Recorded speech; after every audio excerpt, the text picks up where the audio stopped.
Salam alaikum, bonsoir à vous tous. Zulf Laouen, marhaba bikoum. Microscope. Aujourd'hui, nous allons parler du deuxième mandat de Tebboune, qui commence avec cette série d'arrestations, cette vague d'arrestations et de procès, bien sûr, contre les militants, les détenus d'opinion aussi, des demandes de libération provisoire rejetées, beaucoup de militants arrêtés, convoqués, au moment où tout le monde parlait du hiwar, de dialogue lancé par Tebboune. Qu'est-ce qui se passe? Qu'est-ce qui se passe dans l'espace de Tebboune? Donc, nous allons poser ces questions à nos invités de ce soir. Il y aura avec nous Hassan Hirosh, docteur en sciences économiques, analyste politique. Hassan Hirosh, bonsoir, marhaba bik, Azoul. Bonsoir Hassine, bonsoir aux téléspectateurs, bonsoir à votre équipe et à vos invités. Merci pour l'invitation. Merci à vous, Hassan Hirosh. Avec nous aussi Ali Djoudi, président de Riposte Internationale. Monsieur Ali Djoudi, bonsoir.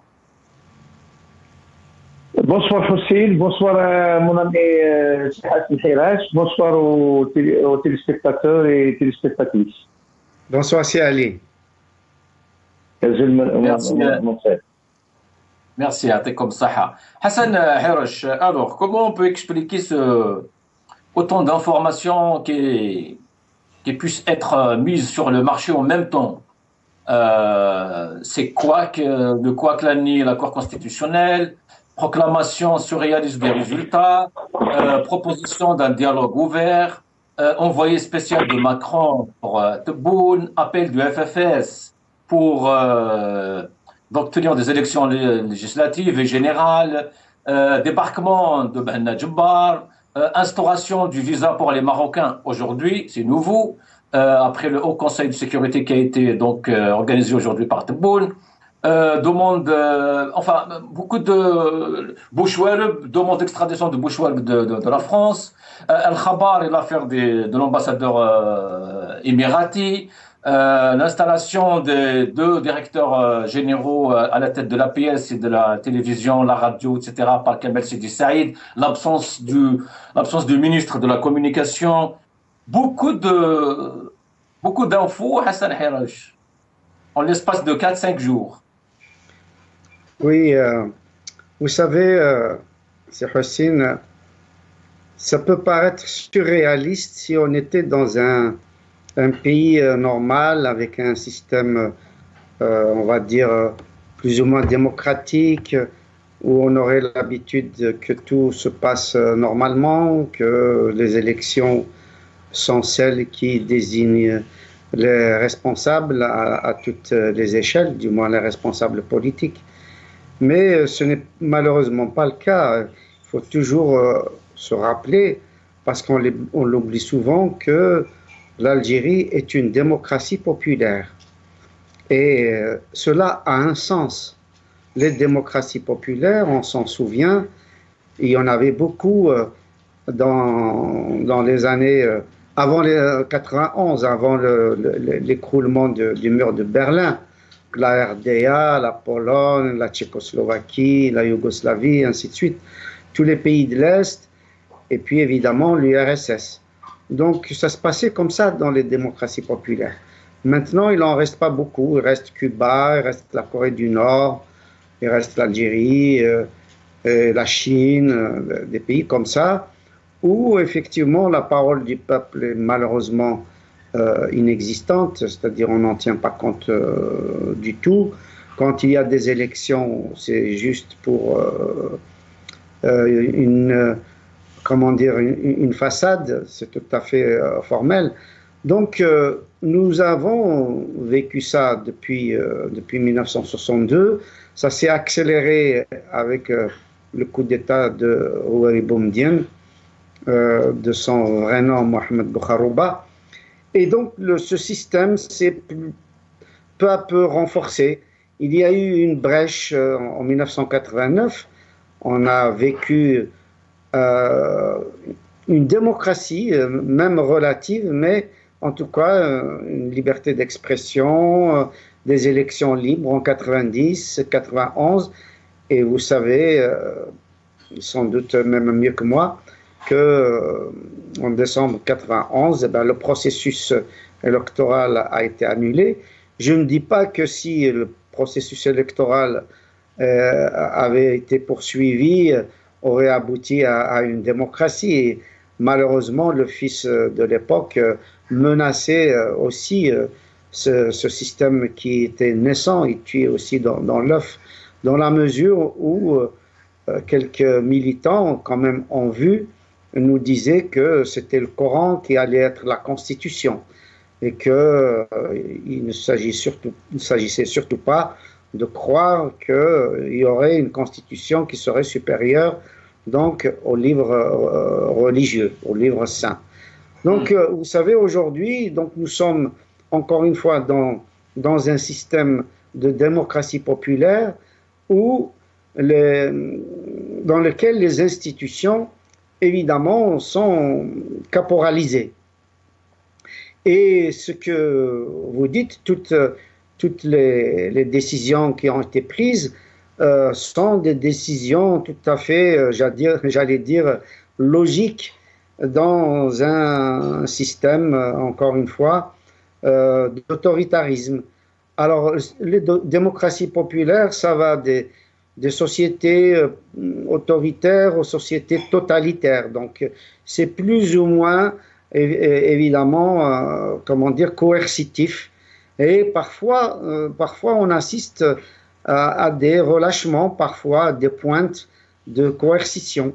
Et donc, c'est le cas en Algérie. On pensait que avec le discours d'Abdelmadjid Tebboune qui appelait au dialogue, on pensait que ça allait aboutir à une espèce d'apaisement et que peut-être à moyen terme pouvait aboutir à un processus de libéralisation de la politique.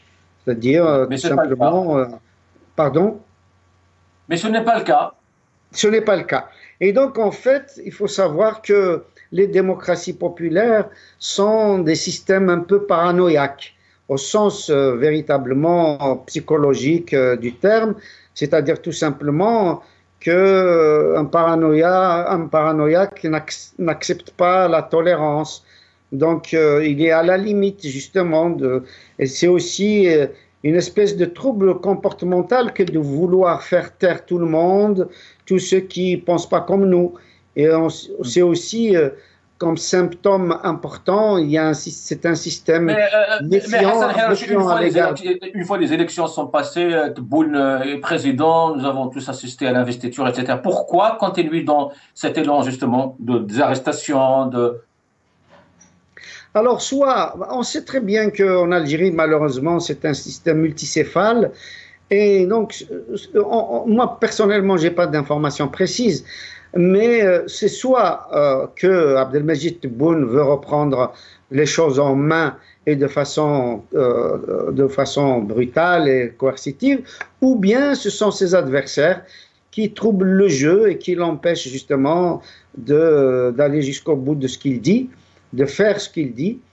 Et donc, auquel cas, on peut assister effectivement à une surenchère et donc, encore une fois, des arrestations, un sentiment de jugement hâtif, c'est-à-dire vis-à-vis de certains acteurs politiques, et on les coffre pour un oui ou pour un non. Donc, c'est une réaction agressive qui est propre justement à ces systèmes-là. Alors, encore une fois, est-ce que c'est Tebboune, du moins son équipe, qui procède à ce genre de comportement politique totalement incompréhensif, ou bien est-ce que c'est une équipe adverse qui veut le mettre en difficulté? On le saura évidemment très vite, dans les semaines et les mois à venir. Nous allons revenir justement à ce point juste après. Ali Ait Djoudi, une petite virée sur le site internet de Riposte Internationale nous renseigne un peu justement sur l'ampleur de ces arrestations. Mostaganem, Mansouria, Barolo déçonné par la PG, ça c'est à Mostaganem, Biskra, Slimane, Saouli et Kroué, Alger, Yassine Mekiraj va être auditionné par le juge. Akbou, report du procès de Fars Bouzarata. Biskra, Salah Ramzi placé en garde à vue. Rilizan, Lehbib Ould Melha condamné. Tizi Ouzou, aggravation de la peine requise contre Omar Aït Yahya. Ali Djoudi, qu'est-ce qui se passe? Tout le monde s'attendait au hiwar, au dialogue et l'apaisement, et là, surprise. Enfin, surprise, pas surprise, mais bon. Oui, et tu as oublié le procès de Karim Tabou aujourd'hui, ainsi que... Karim Tabou, voilà. Et Fethi Gharras. Fethi Gharras, oui, Fethi Gharras qui a été arrêté le jour même, de nouveau, où le président installé, le président de FET a prononcé son discours pour une réconciliation, pour un dialogue, pour ceci, cela. Et donc, il a été arrêté, lui et son épouse. Avant de commencer, d'abord, je tiens à présenter mes condoléances à la famille du journaliste, l'animateur de la page Actualité Tigzert, Mohamed Sidnes, qui est décédé donc, suite à un accident. Et donc, il a été enterré aujourd'hui dans son village. Je présente mes condoléances à sa famille, à la région de Tigzir et aux administrateurs de la page Actualité Tigzir. Nous constatons que le discours mensongère du pouvoir n'a pas changé. La paroissienne puissance, القوة الضاربة la force régionale, le meilleur système sanitaire de l'Afrique. Donc tous ces mensonges continuent encore. C'est le style Abdelmajid Tebboune. C'est le style du système depuis 12-12. Donc, personnellement, les symptômes d'un dialogue, ils sont là. Tout d'abord, pour initier un dialogue, il faut faire preuve de bonne foi. C'est-à-dire, il faut arrêter les arrestations massives. Il faut arrêter les poursuites judiciaires. Il faut arrêter l'instrumentalisation de la justice. Il faut libérer les détenus. Il faut réhabiliter les détenus qui ont passé 3 années, 4 années sans aucune raison. Eh bien, nous constatons que le mensonge encore continue et le pouvoir, il dit quelque chose, il fait le contraire. Il parle d'un dialogue. Il reconnaît qu'il faut une véritable démocratie. Il faut que les gens qui méritent doivent gouverner. Au moins, il a prouvé avec ses propos que les gens qui gouvernent ne sont pas légitimes, ne méritent pas. Et donc, vous savez, pour nous, pour moi personnellement, et avec les gens qui pensent comme moi, on n'attend rien de ce pouvoir, un monteur qui n'a aucune crédibilité, contre la parole de l'État est souillé par des irresponsables qui n'ont aucune stature d'homme d'État. Ben je pense que c'est le réel, le terrain qui montre que le pouvoir est un menteur et qui démontre tout ce que le pouvoir raconte. Donc toujours des arrestations, des condamnations, le champ politique est verrouillé, le champ syndical est verrouillé, le champ associatif est verrouillé et une mainmise totale sur toute la société, des institutions vidées de leur substance, mais aussi de leur pouvoir, et le pouvoir qui s'exerce en dehors des institutions. Un ministre n'est pas ministre, un préfet n'est pas préfet, un président n'est pas président. Il y a toujours un pouvoir réel derrière le rideau et un pouvoir de façade civile et qui fait semblant de gérer les affaires courantes. eh bien, le peuple algérien est conscient, il a déjoué ses manœuvres, il a prouvé encore une autre fois qu'il ne respecte plus ce pouvoir, qu'il n'adhère plus à ses mensonges, à ses faux projets, qu'il ne croit plus à la parole, je ne dirais pas de l'État parce que c'est malheureux quand on dit la parole de l'État, mais malheureusement cette parole est détenue par le président, par les ministres, par le premier ministre, par les préfets, par l'administration. Donc cette parole n'est pas respectée. Que des mensonges, que des promesses non tenues. Donc le peuple, sans aucune grande campagne de boycott ou d'éviter l'IOL, tout simplement, dans le silence, avec un grand civisme, le peuple encore approuvé, il a prouvé que le divorce est consommé avec ce pouvoir et le peuple n'attend rien de ce pouvoir, du moment en tout cas. Merci Ali Djoudi. Hassan Hirsch, autant de détenus, autant justement de prisonniers d'opinion, de prisonniers politiques. Nous avons cité quelques-uns. Karim Tabou, par exemple, Fethi Gharas, qui sont des hommes politiques. Ali Belhadj, en résidence surveillée. Son fils, le fils d'Ali Belhadj, écroué. Parfois, c'est des familles, Hassan Hirsch, qui sont en prison aujourd'hui parce que tout simplement, ils s'expriment. En même temps, nous avons un président, Tebboune, qui a appelé au dialogue. Est-ce que c'est dans cette atmosphère qu'on pourrait justement penser à un dialogue serein, un dialogue ouvert, comme il l'a dit, lui? Un dialogue dans ces conditions-là est malheureusement impossible. C'est-à-dire, on ne peut pas affirmer une chose et son contraire. Un dialogue signifie déjà un certain nombre de gestes apaisants envers la société, envers l'opposition, envers l'ensemble du peuple algérien. Et les gestes apaisants, ils doivent être des gestes forts, c'est-à-dire tout simplement garantir la sécurité de l'Algérien pour sa libre parole, pour sa liberté de mouvement, pour sa liberté d'expression, sa liberté d'entreprendre. Et donc, encore une fois, un tel système qui est un système idéologique très fermé sur lui-même. En fait, on voit très bien que c'est beaucoup plus d'ailleurs de la psychorigidité chez les personnes qui décident. Les personnes qui décident sont une poignée. Et, même dans leur rang, chacun a peur de l'autre, chacun se méfie de l'autre.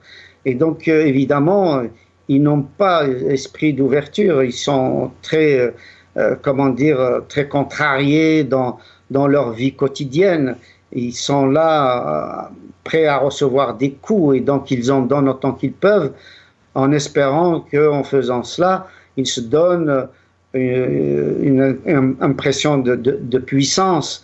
Et en se donnant cette impression de puissance, ils croient être impunis et croient être respectés. Mais est-ce que ce n'est pas de l'impuissance en même temps, Hassan Hirsch, quand on en présente des femmes, des jeunes comme ça, parce que tout simplement ils se sont exprimés, et sur Facebook, hein, parce que les plateaux, en tout cas en Algérie, sont fermés. Un sentiment de puissance, ce n'est pas une puissance. Donc j'ai dit que dans ces cas-là, dans un système paranoïaque, orgueilleux, avec une espèce de surestime de soi, évidemment écrase les autres, méprise le peuple, et puis ils ont tout un discours de fausse modestie, un discours emphatique, toujours dans un arabe oriental, disant qu'ils maîtrisent le verbe, ainsi de suite. En réalité, tout ça c'est du théâtre, tout ça c'est de la façade, tout ça c'est un sentiment justement d'instabilité, à la fois psychologique, mais aussi c'est un trouble au sein de cette famille gouvernante, dans la mesure où ils ne se pardonnent rien. À partir du moment où ils ne se font pas de cadeaux déjà entre eux, comment voulez-vous, c'est Hossein, qu'ils fassent des cadeaux à leurs opposants ou à ceux qui pensent, à tort évidemment, mais eux, ils le pensent comme ça, qu'ils sont dangereux pour eux. Donc, il n'est pas étonnant qu'il y ait toute la liste qui vient d'être donnée par Siali et Judy, des femmes, des hommes politiques, des acteurs associatifs, des intellectuels, des journalistes, etc. Tous les hommes et les femmes qui ont une parole complètement à l'opposé de la parole, on va dire officielle, mais est-ce qu'elle est vraiment officielle? Et donc, nous sommes dans un cas de figure extrêmement compliqué qui nous renvoie même à notre société qui est patriarcale, qui est conservatrice, que je pourrais décrire d'un point de vue psychologique si j'utilisais la grille d'Eric Berne, qui est un psychiatre américain qui fait de l'analyse du discours, de l'analyse des transactions, des échanges, ainsi de suite. Et on est là dans un cas de figure de vraiment de la réaction de l'enfant qui, en ces personnes-là, l'enfant petit professeur qui sait tout, qui doit conduire, qui doit donner des ordres que les autres ne savent pas, et puis une espèce de sentiment aussi d'être impuni. L'enfant qui malheureusement estime que les autres ont toujours tort et qu'il a toujours raison. Donc il y a une espèce de dévalorisation de l'autre pour la valorisation de soi, et donc on prend cette attitude autoritaire, prétentieuse, outrecuidante, etc., qui donne, comment dire, cette impression justement de dominer, d'écraser l'autre et d'être dans une relation de supériorité. Donc, si on n'analyse pas d'un point de vue psychologique le comportement des femmes et surtout des hommes qui nous gouvernent et qu'on croit que c'est toujours politique, eh ben on peut se tromper. Parce que hier, on répondait à l'idéologie, soit panarabiste, soit socialiste, idéologie même religieuse. On a utilisé ces trois paramètres. Mais aujourd'hui, même aussi une idéologie, j'allais dire, capitaliste au sens de capitalisme de bazar et tout ça, on a pratiqué ce capitalisme de bazar, mais aujourd'hui on n'a même pas une idéologie, on va dire, habituelle à défendre. Au contraire, on est dans une absence totale de vision, dans une absence totale d'idées, dans une absence totale de conception de la vie en société. On ne sait pas exactement quelle Algérie on veut. On réfléchit à la petite semaine. Par contre, Hassan Harish, nous avons des images, nous avons des déclarations, on a une certaine réalité quand même, dont les gens se posent des questions. Nous allons regarder cette vidéo et je reviens. هذه هي الصالحين ديالكم، ما تكونوش هنايا، انتم لازم تكونوا في الحبوس، ما تكونوش قاعد لهم في الشوارع وتقولوا واش تحبوا. كنا نحسب رواحنا في دولة القانون، كنت عبالي روحي راني في دولة اللي جاهد عليها بوي وحرروها 1.5 مليون شهيد، وخلي على اللي راها كتباتوا فرنسا وما كتباتوش في التاريخ. الشعب الجزائري كامل مات خلال 130 سنة وهي فرنسا تقتل فيه، ومن بعد يجوا الناس اللي تدافع على الحق يدكوها في الحبس. قولوا لي بأي قانون هذا ولا وراه منطق هذا؟ وراه المنطق في هذه البلاد؟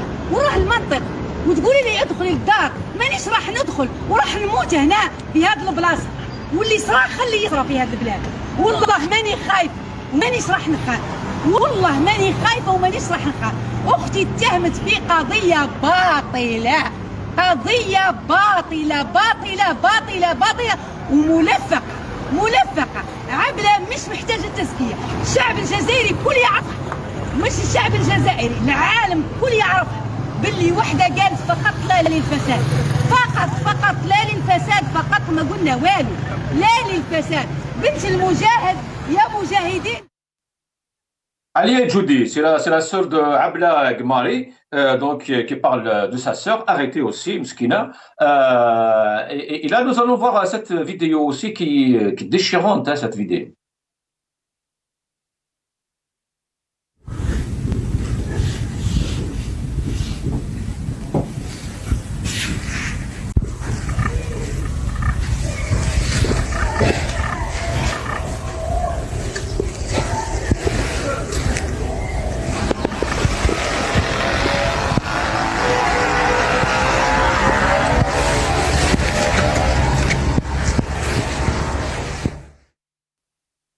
Allez, Judy.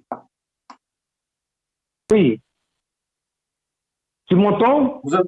Oui, oui. Voilà. Donc, il n'y a plus d'espace pour la parole. Toute expression qui s'oppose à ce pouvoir, donc qui est une voix discordante, il fallait punir ces auteurs. Il fallait surtout pas laisser les gens exprimer le rejet de ce pouvoir. Il faut tout le temps donner l'image que ce pouvoir veille sur ce peuple, sur ce pays, et que le pouvoir est plus patriote, plus nationaliste que tout le monde, et que l'Algérie se porte bien.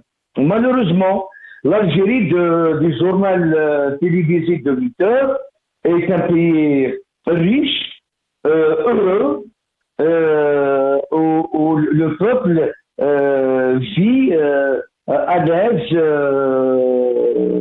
même un niveau de vie meilleur que celle des Européens. Mais on parle de l'Algérie de 20 heures. Et l'Algérie du peuple du réel, il y a un océan qui les sépare. C'est la mal-vie, d'abord en dehors de la crise économique. Tout d'abord, c'est justement cette répression, cette peur. Aujourd'hui, l'Algérien a peur. A peur parce qu'à tout moment, il risque d'être arrêté. À tout moment, il risque d'être emprisonné. À tout moment, il risque de perdre son travail. Parce que les institutions de l'État sont hypothéquées par cette mafia politico-financière, par ce régime militaire qui ne laisse aucune marge de manœuvre au peuple, qui a confisqué les espaces de liberté et qui a massacré les corps intermédiaires. Donc il n'y a plus de partis, il n'y a plus de syndicats, il n'y a plus d'associations. Il y a l'État d'un côté, et il y a un vide au milieu, et il y a le peuple en face. Aujourd'hui, le droit de grève est interdit. Une association culturelle est interdite de faire de culture, même une conférence pédagogique ou une conférence éducative est interdite pour les associations.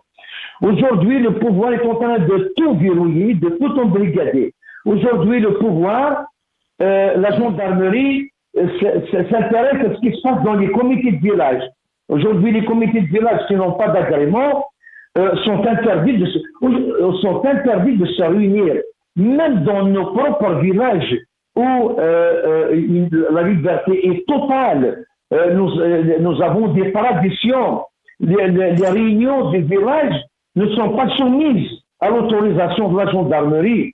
Aujourd'hui, même les cotisations ou ce qu'on donne pour la caisse du village doit être maîtrisé, vérifié, contrôlé avec nom et prénom et la somme donnée et pour quel motif. Vous imaginez, on n'a pas vécu ça en temps de Boumedienne. Boumedienne qui est le symbole de la dictature, le symbole de la répression. Eh bien, les Algériens n'ont pas vécu ça en temps de Boumedienne. Mais malheureusement, j'ai dit tout à l'heure que l'Algérien a peur dès qu'il met les pieds dans l'administration. Il a peur d'une injustice. Il a peur, vous savez, Les comptes Facebook aujourd'hui. Justement, M. Abla Gmari, c'est ce qu'il faisait en fait. Il était une sorte de lanceur d'alerte, c'est tout, et parler de la corruption, c'est ce que sa sœur disait. Mais il ne s'est même pas exprimé sur des questions politiques, mais il se retrouve aujourd'hui derrière les barreaux. Et pourtant, Tebboune lui-même avait demandé aux Algériens justement de l'aider sur ce travail, sur ce plan. Oui, non, mais Tebboune lui-même, c'est un menteur. Parce qu'il demande aux gens de dénoncer. Mais il a interdit de recevoir toute lettre anonyme. C'est-à-dire pour identifier les gens qui dénoncent parce qu'ils risquent d'être poursuivis. C'est ça le problème. Vous savez, Belgrina qui a fait la campagne, qui a fait le clown, pendant que la campagne électorale se déroulait, ils se sont accaparés des centaines d'hectares, lui et son frère. Il nous parlait du nationalisme, du patriotisme, de l'amour de la patrie, et il dit que même d'ailleurs, il vaut mieux toucher 3 millions en Algérie que 5 000 euros en Suisse. Mais il a tout à fait raison. Parce que lui, il nomme, il dénomme des ministres. Il a un pouvoir. Il est l'aile aujourd'hui civile de cette police politique. Donc la corruption a atteint des niveaux incroyables. Incroyables. La grande majorité des partis politiques, notamment ceux qui ont intégré cette démarche, cette vision du pouvoir, il est impliqué jusqu'au cou dans la corruption. Certains maires, certains cadres sont devenus une passerelle pour cette mafia et les intérêts. Ils sont en train de dilapider les richesses. Aujourd'hui, la police, la gendarmerie, ils sont devenus la loi, les princes, les rois, les maîtres du moment. Il n'y a plus d'autorité, c'est-à-dire reconnue démocratique. On ne peut plus se plaindre à une autorité. Aujourd'hui, le gendarme, s'il file appuyer le bouton. Le policier, il file appuyer le bouton. L'administrateur, il file appuyer le bouton. Malheureusement, on a perdu toutes nos valeurs et ils ont bâtardisé, je m'excuse du mot, la société algérienne. Ils ont massacré nos valeurs. Ils ont cassé toutes les valeurs de notre société, de ce qu'on a hérité de nos ancêtres et du peu qu'on a gagné durant la petite ouverture, la récréation démocratique entre 88 et 91. Voici aujourd'hui ce que le pouvoir nous propose et nous impose. Merci Ali, je voudrais rester avec nous. Hassan Hirsch, vous avez peut-être trop raison justement de parler de la psychologie, etc. Parce que, écoutons Tebboune, qu'est-ce qu'il disait. اولا المسجونين تاع الراي هذه اكذوبه القرن. ما عندناش مساجين تاع الراي. انا الانسان اللي يسب ويشتم وهذا يتعاقب بالقانون العام مهما كانت صفته. الحصانه موجوده الا المنتخب من طرف الشعب، النائب ولا العضو ولا الشمال داخل قبة البرلمان فقط. وحتى هذول ترفع عنهم الحصانه في بعض الامور. صحيح.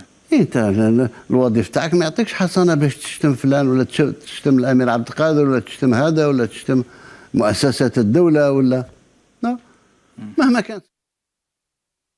Voilà, nous avons ici un président de la République qui nie l'existence de prisonniers politiques en Algérie. Écoutons-le dans cette vidéo aussi.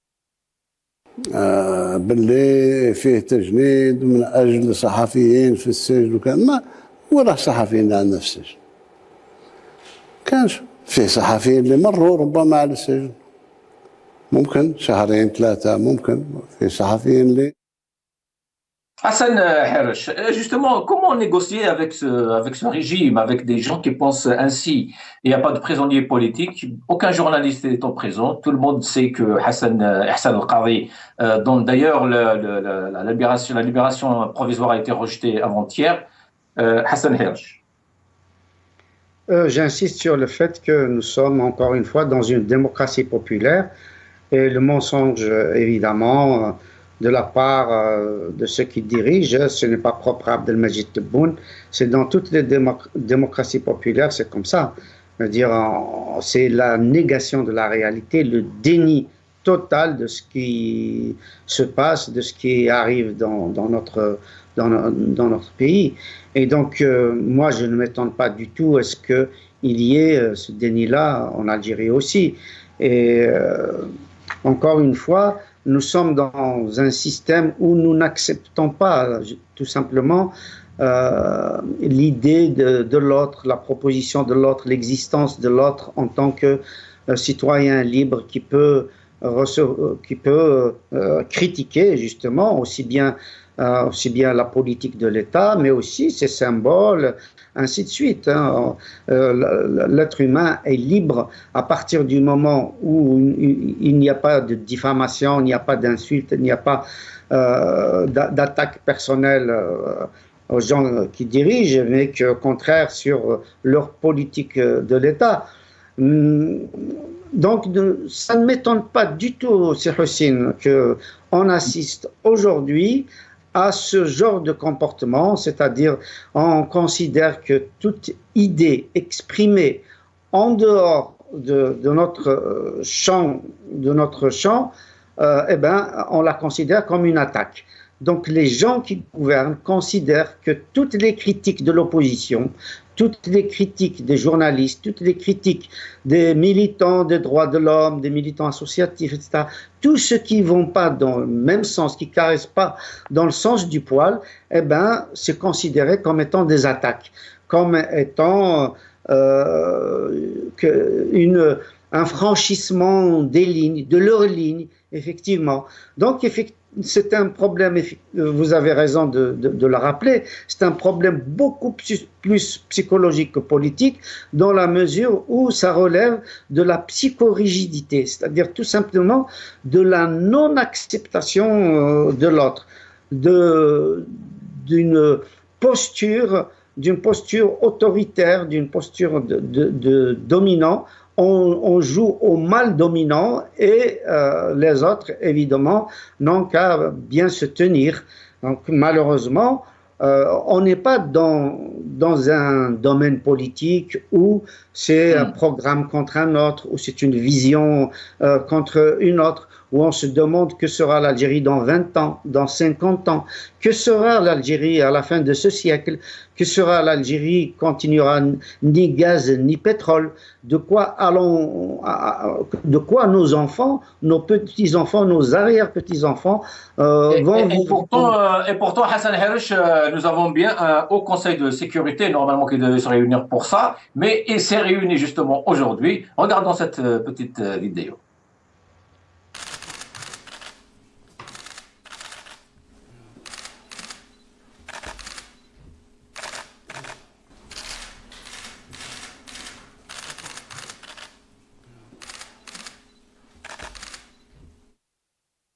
Hassan Harouche, au Conseil de sécurité qui s'est réuni donc aujourd'hui, et un communiqué a été pendu juste après. Le gouvernement algérien a décidé de rétablir avec effet immédiat l'obligation d'obtention du visa d'entrée au territoire national pour tous les ressortissants étrangers détenteurs de passeports marocains. Voilà la décision, Hassan Harouche. Écoutez, ce que j'observe, c'est déjà un Conseil de sécurité évidemment fait de militaires. Oui. Et du coup, ils décident sur,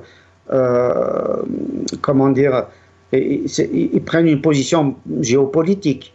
En l'occurrence, c'est la position de l'Algérie vis-à-vis du Maroc. On sait très bien que le Maroc est un pays hostile à l'Algérie. Ça, on ne peut pas le nier non plus. Et ça, c'est depuis 1963. Il y a eu une agression du Maroc contre l'Algérie pour des histoires de frontières et de territoires qu'il réclame.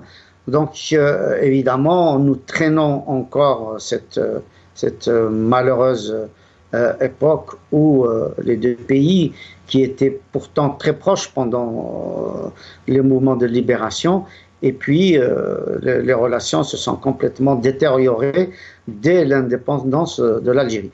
Donc, rien ne m'étonne par rapport aux décisions prises envers le Marocain. Ce qui me gêne, c'est d'abord les décisions prises envers les Algériens. C'est-à-dire les arrestations à tout va, aussi bien... Justement, Hassan Herj, les Algériens s'attendaient aujourd'hui, j'ai vu sur les réseaux sociaux, hein, beaucoup d'Algériens s'attendaient à ce que après ce conseil de sécurité ou cette réunion, soit étudié le cas des maladies dans le sud algérien. Beaucoup de vidéos circulent sur Internet, il y a même des décès, je pense on dénombre déjà 7 ou 8 décès à Tizawatin, Timéouine, etc. Nous allons regarder cette vidéo, c'est un témoignage, c'est un député algérien qui parle. بعد بسم الله الرحمن الرحيم اللهم صل وسلم على سيدنا محمد نبيه وصحبه ولمه وعلى آله أما بعد. هذا فيديو درته اليوم خاصة لوزير الصحة. الوزير الصحة تحية للسيد الوزير. أنا تاتي تايمة نائب مجلس الشعبي الوطني بولاية تيليزي. السيد الوزير اليوم فيما يخص المناطق الجنوبية فيما يخص بلدية تيمياوين، بلدية برج باجي مختار، بلدية تنزواتن، هادوك المناطق راهم يعانوا من المرض خطير اللي هو ملاريا. هذه المرض راهي داخلة بالقوة في هذه المناطق، وهذه المرض جاتنا من الناس يعني جايين من جهة مالي والازوات داخلين في الجهة هذه نتاع الحدود. دونك نرجوك السيد الوزير الصحة إرسال في أقرب الوقت للجان يعني الفرق الطبية بور أريتي لمراجي. هذا مرض خطير خوفا من لأن هذا المرض ينتقل لنا داخل البلاد، ينتقل لنا المدن الكبار في تامن راست ولا في المدن الكبار في ورقلة ولا غرداية ولا يلحق لنا حتى في داخل الوطن. ماذا بينا.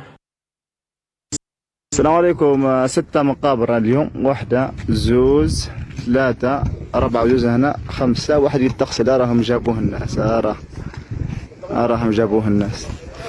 النائب السلام عليكم مقبلا. ورحمة الله. تفضل. Hassan Herj, du malaria qui tue encore en 2024 en Algérie, n'est-ce pas là un sujet qui mérite justement une réunion de conseil de sécurité, puisque c'est un conseil qui est censé parler de la sécurité nationale? Je ne crois pas. Hein. Justement, le Conseil de sécurité, on lui demande de ne pas s'occuper des problèmes sociétaux, ni santé, ni éducation, ni politique, etc. Donc, on ne va pas lui demander de régler des problèmes de santé dans une wilaya. Je pense qu'il y a un wali quand même dans cette région-là. C'est ce wali qui, en premier lieu... Pourquoi il n'y a pas de wali, il n'y a pas de ministre, il n'y a personne pour le moment? Oui, mais justement, c'est ça la gravité de la situation. En tous les cas, c'est l'administration de la région qui est la première est concernée. Donc, c'est une tragédie à laquelle il faut absolument faire face. Je pense que aucun coin de l'Algérie ne doit être laissé comme ça au drame, à l'abandon. Et il appartient aux autorités locales, régionales et évidemment nationales de se mettre en coordination et de régler très très rapidement ces problèmes dont je ne suis pas au courant, je viens juste de l'apprendre. Et donc cet appel de détresse, et j'observe quand même, je m'en excuse auprès des auditeurs, j'observe quand même l'islam religion d'État, que quelqu'un qui appelle au secours un ministre soit obligé de réciter tout un verset du Coran. Je trouve ça vraiment complètement inadéquat et qui ne concerne pas justement la communication qu'on doit avoir avec les autorités des institutions. Comme tout... Pardon? Oui, parce qu'on arrive à la fin, oui. J'entends pas, j'ai pas entendu. Merci Hassan Herj. Restez avec nous, on arrive à la fin de cette émission. Justement, je dois donner la parole à Ali Edjoudi. Ali Edjoudi, sur cette question, s'il vous plaît. Ben écoutez, dans tout le monde, le malaria, le typhus sont disparus depuis des décennies. Malheureusement, avec ce pouvoir, même les maladies disparues reviennent malheureusement dans notre pays. Et donc, d'abord, la réunion du Conseil de sécurité. Malheureusement, ce Conseil de sécurité, c'est-à-dire cette structure militaire qui s'est accaparée les prérogatives du Parlement et des institutions civiles. Juste pour rappel, c'est ce Conseil de sécurité qui a fait du MAC et du Rachad des organisations terroristes. C'est ce Haut Conseil de sécurité qui a décrété l'article 427 bis qui risque d'imploser l'Algérie. Et Tebboune, depuis son arrivée, il a tourné le dos au Parlement, même si c'est le Parlement le plus illégitime dans l'histoire de l'Algérie, mais tout de même, comme Tebboune ne croit pas à la démocratie, ne travaille qu'avec les gens qui l'ont mis au pouvoir. Le Haut Conseil de sécurité, c'est un nom également dans un État démocratique. C'est les institutions civiles élues qui doivent gérer les affaires courantes. Et pour imposer le visa, encore une fois, c'est une décision que je regrette parce qu'à chaque pas, on se rapproche d'une confrontation, d'une guerre. Nous avons toujours œuvré, milité pour un espace libre, pour une confédération maghrébine ou Afrique du Nord sans frontières. Malheureusement, nos régimes politiques nous imposent encore des frontières, des visas. C'est triste parce que entre le Maroc et l'Algérie, il y a beaucoup de familles mixtes. Il y a beaucoup de familles qui ont une partie une partie au Maroc, une partie en Algérie. Et malheureusement, c'est une décision que je regrette. Merci Ali Djoudi. Merci Ali Djoudi. Désolé, mais on arrive à la fin de cette émission. Sinon, Salim Salhin ne va pas être content. Merci Ali Djoudi. Merci Hassan Hirsch. Merci à vous tous et toutes. À demain, Inch'Allah.